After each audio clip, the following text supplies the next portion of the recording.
250 करोड़ तक का कारोबार होगा अब छोटा मध्यम उद्योग। प्रदेश में अब 250 करोड़ तक का कारोबार करने वाले उद्योग छोटे व मध्यम श्रेणी के माने जाएंगे। इतना ही नहीं, 50 करोड़ तक का निवेश भी छोटे मध्यम उद्योग की श्रेणी में आएगा। इसके लिए राज्य सरकार ने मंगलवार को मंत्रालय में मुख्यमंत्री शिवराज सिंह चौहान की अध्यक्षता में कैबिनेट बैठक में एमएसएमई विकास योजना और एमएसएमई प्रोत्साहन योजना में संशोधन के प्रस्ताव को मंजूरी दे दी। बाढ़ से बेहाल मध्य प्रदेश, 1200 गांव डूबे, 6000 लोग बचाए, अब भी फंसे हैं 2000 लोग। बाढ़ ने मध्य प्रदेश को बेहाल कर रखा है। राज्य के मुख्यमंत्री शिवराज सिंह चौहान ने बुधवार को बताया कि भारी बारिश से करीब 1200 गांव प्रभावित हुए। अब तक 5950 लोगों को सुरक्षित जगहों पर पहुंचाया जा चुका है। आर्मी, एनडीआरएफ, बीएसएफ और राज्य की दूसरी अन्य एजेंसीज राहत और बचाव के कार्य में लगातार जुटी हैं। इंदौर में electric smart scooter launch, charging point भी तैयार। भारत के पहले इंटेलिजेंट इलेक्ट्रिक स्कूटर निर्माता कंपनी ने इंदौर में कदम रख दिया है। एथर एनर्जी ने इंदौर में इलेक्ट्रिक स्कूटर को लॉन्च करते हुए शहर में अलग अलग जगह चार्जिंग प्वाइंट बनाने का ऐलान किया है। आईआईटी के पूर्व छात्रों ने इस कंपनी की स्थापना की और फ्लिपकार्ट के संस्थापक जैसे लोग इस कंपनी के निवेशक बने हैं। 2 लाख किसानों को मिलेंगे सोलर पंप, सरकार देगी सब्सिडी। केंद्र सरकार की ओर से किसानों के लिए कई लाभकारी योजनाएं चलाई जा रही हैं, जिनका लाभ किसानों को मिल रहा है। वहीं राज्य सरकारें भी अपने अपने स्तर पर योजना का संचालन कर किसानों को सहायता प्रदान कर रही हैं। इसी क्रम में मध्य प्रदेश सरकार की ओर से किसानों के लिए सोलर पंप योजना चलाई जा रही है। हाल ही में इस योजना में राज्य सरकार की ओर से संशोधन किया गया और इसके बाद पुनः इस योजना को लागू कर दिया गया। किसानों से 2 लाख मीट्रिक टन मूंग खरीदेगी सरकार। इस बार मध्य प्रदेश में ग्रीष्मकालीन मूंग का बम्पर उत्पादन हुआ है। इसे देखते हुए राज्य सरकार ने केंद्र सरकार से दोबारा मूंग की न्यूनतम समर्थन मूल्य यानी एमएसपी पर खरीद की अनुमति मांगी है। मध्य प्रदेश के कृषि मंत्री श्री कमल पटेल ने कहा कि ग्रीष्मकालीन मूंग किसानों से समर्थन मूल्य पर खरीदी जाएगी। इंदौर भोपाल में मेट्रो रेल की बाधाओं को जल्द दूर करें।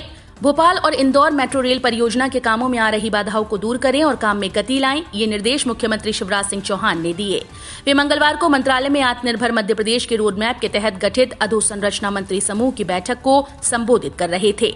उन्होंने कहा कि अधोसंरचना के क्षेत्र में महत्वपूर्ण कामों को शामिल किया गया है। सिंधिया से मुलाकात कर सांसद ने की नया टर्मिनल बनाने की मांग। सांसद शंकर लालवानी ने केंद्रीय नागरिक उड्डयन मंत्री ज्योतिरादित्य सिंधिया से मुलाकात कर इंदौर के लिए हवाई सुविधाएं बढ़ाने की मांग की है, जिसमें देवी अहिल्याबाई होलकर अंतर्राष्ट्रीय एयरपोर्ट पर नया टर्मिनल बनाने की मांग शामिल है। इंदौर एयरपोर्ट की कुल क्षमता 40 लाख यात्रियों की है। कोविड के पहले इंदौर एयरपोर्ट से 32 लाख यात्री प्रतिवर्ष उड़ान भर रहे थे और जल्द ही यहां से 50 लाख यात्री एयरपोर्ट का इस्तेमाल करेंगे।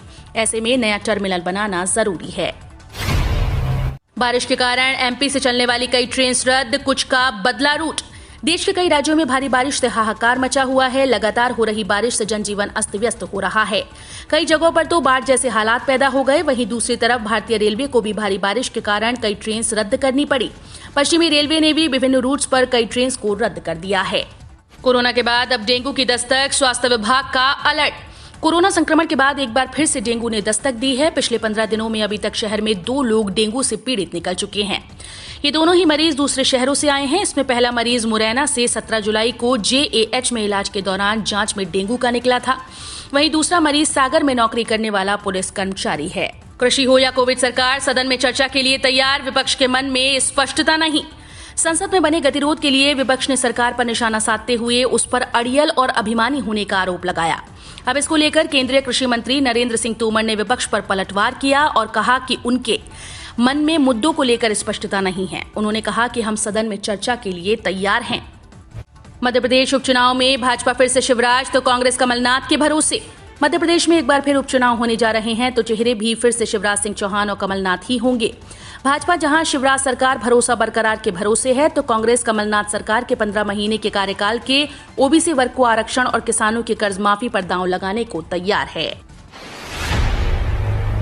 मध्य प्रदेश में अब निजी एजेंसी बनाएंगी माइनिंग प्लांट। नदियों से बेतहाशा रेत निकालने पर लगेगी रोक। प्रदेश में अवैध रेत उत्खनन और उससे नदियों, पर्यावरण, जैव विविधता और जलीय जीवों पर पड़ने वाले असर को देखते हुए उत्खनन योजना बनाने का जिम्मा निजी एजेंसी को सौंपा जा रहा है।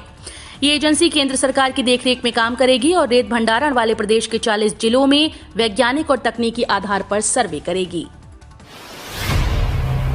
मध्य प्रदेश में फिर बढ़ रहा कोरोना, बचाव के लिए सतर्कता जरूरी।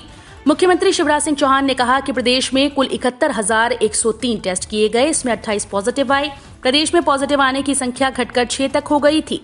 अब बढ़ते बढ़ते ये 28 तक पहुंच गई। दमोह में 15 और सागर में 7 पॉजिटिव केस आए। बुंदेलखंड में पॉजिटिव केस मिलना चिंता का विषय है।